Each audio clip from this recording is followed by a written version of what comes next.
Have you ever wondered why some content creators are successful and other content creators are not successful? I mean, what is it that separates the people that when they publish their videos, everything goes well for them from the people that are putting in tons of effort? They're in the same niches as some of the people that are successful and they're making videos on the same topics and that sort of thing, but it's just not working out for them. Have you ever wondered what that difference is? We're going to talk about it, and we're starting right now.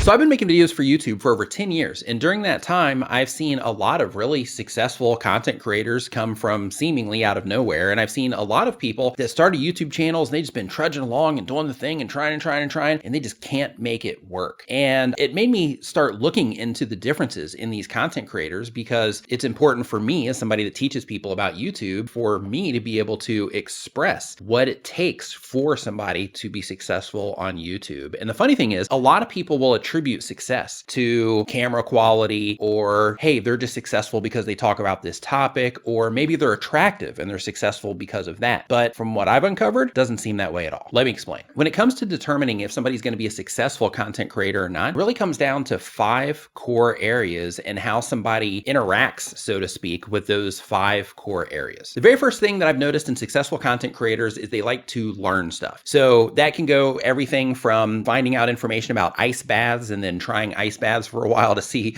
how it applies to them, all the way to I'm going to read X amount of books so I can just constantly be taking in that information, or I'm going to listen to X amount of podcasts every month, or whatever the thing is, so that they can just constantly be pulling in more information. Because if you have more information to work with, then that helps you see things a little bit differently. In some cases, the way that you see things can become a lot more clear when you have more information available. So it makes sense that learning is a really big thing when it comes to successful content creators, because platform is always changing, right? The way that we do things are always changing. There's always new tools coming out, and we got to learn those new tools. There's better and new ways to do things, and people need to learn about that sort of thing. So I think that if you are somebody that likes to learn stuff and you're actively always seeking new things to learn, either, professionally or personally, whatever it is, but you're just constantly seeking those things out, then I think that for this very first one, you're a really good candidate to be a successful content creator if you're not already. But learning is just one side of this, and that just helps you stay on track with what's going on and helps you stay sharp. The next thing, number 2 here, is strong communication. The reason I think that being a strong communicator is important for content creators is because you have the ability to take all of your ideas and condense them into information that's easily consumed by others. You are good at making things make sense. Even for content creators that don't say anything in their videos, they are still able to efficiently communicate through the visuals that they put into their videos. And another thing when it comes to being a strong communicator is also knowing how to phrase things and knowing how to end the sentences that you say, knowing when to add pauses, when not to add pauses, and just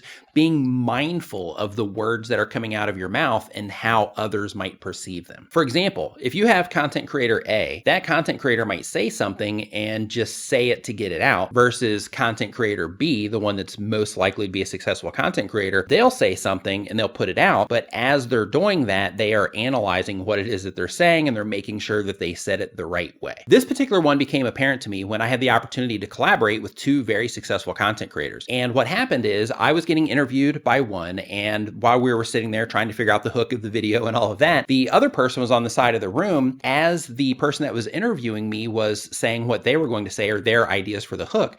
The person on the other side of the room was just workshopping it. And they were saying, okay, no, then people will think this, or no, then they'll expect this from the video. And they were kind of fine-tuning it back and forth to make sure that everything that was coming out of the person's mouth during the hook was going to be impactful for the viewer. But being mindful of how you say things and how those things might be perceived by the people on the other side of the camera is a really important part of being a content creator. And if you're not doing that already, this is definitely something that you should be mindful of, because it can make a world of difference in how people respond to your content. The next personality trait of highly successful content creators that I've noticed over my 10 years on YouTube is that the successful content creators are willing to adapt. They're willing to try new stuff. They are not afraid to take risks when it comes to the content that they're putting out. Now, this one might seem like a basic concept, but there's actually a lot to this. Content creators that have that willingness to experiment and adapt, they give themselves the opportunity to uncover things that they might not have uncovered if they didn't have that willingness to try new things. And the way I look at it is the wins that come from that experimentation are a big deal. They're like a reward, because if you go through all of these losses on the way to getting that reward.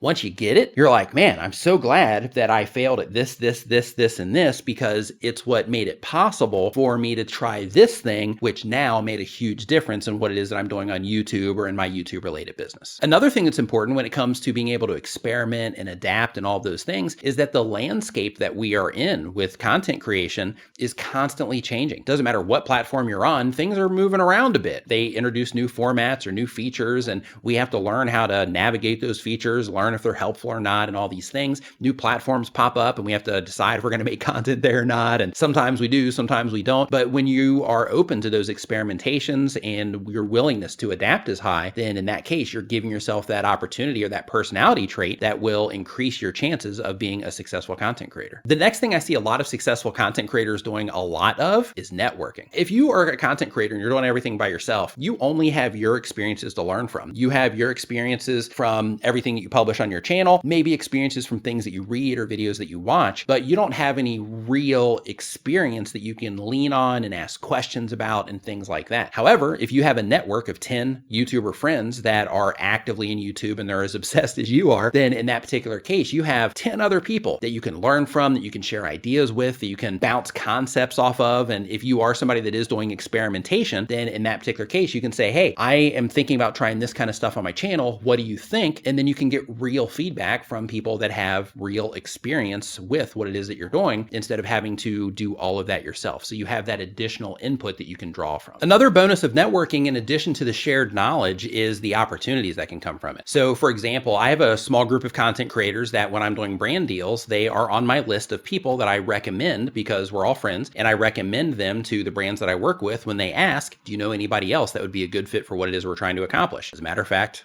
I do. And they do the same thing for me. So the end result is that we all end up making more money just because we all took the time to network with each other and get to know each other. So if you're a new content creator or you're a content creator that's just kind of trudging along on your own, try to network with other content creators. It can be pretty awesome and it removes that loneliness and it can bring additional opportunities. The next thing that the most successful content creators seem to have is a drive to never stop.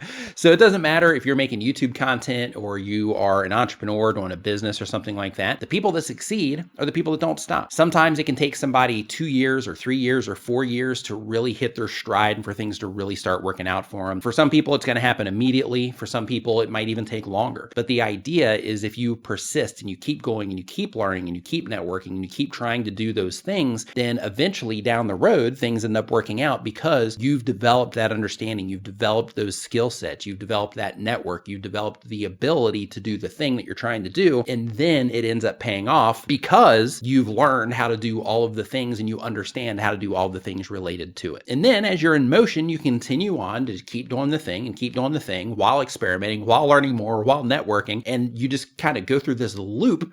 And as you just keep rinsing and repeating all of the processes that we've talked about so far, then that's how you end up just being able to do this for a long period of time in addition to doing it successfully. And look, if you're a new content creator or if you've been around for a while and you're listening to this video and you're like, hey man, I don't have a lot of these traits that he's talking about. Maybe I got like one of these, or maybe I've got 2 out of the 5, or maybe I don't have any. Keep in mind that you can develop these things, right? Develop the willingness to learn by starting to try to learn things. Develop the ability to adapt by taking action on this conversation that we're having right now and trying to learn these things. Start networking with other content creators. And by all means, don't stop. This is something that you want. You're trying to do this as a hobby to connect with other people that are into what it is that you're into. If you're trying to do this professionally, the way that you get there is you keep going and you do not stop. You got this. And really quick, I also want to tell you that it's possible. A lot of people don't believe that they can start something and turn it into something amazing. It's just a process that you have to go through and things that you have to be willing to try. Some of those things are in this video, but it's just a process that you have to go through and an understanding that you have to develop and skills that you have to develop, but you can do this. Now, if you're like most people and you're not full-time on YouTube, then you have a lot that you're trying to balance right now as a content creator. I have a video where I talk about work-life balance when it comes to YouTube. I'll put a link to it right here and you can go ahead and click into that now. It's going to share some insights on just how to manage the whole thing that you're dealing with right now. Go ahead and click into that video and I'll see you over there. Thank you so much for watching. I'll see you next time.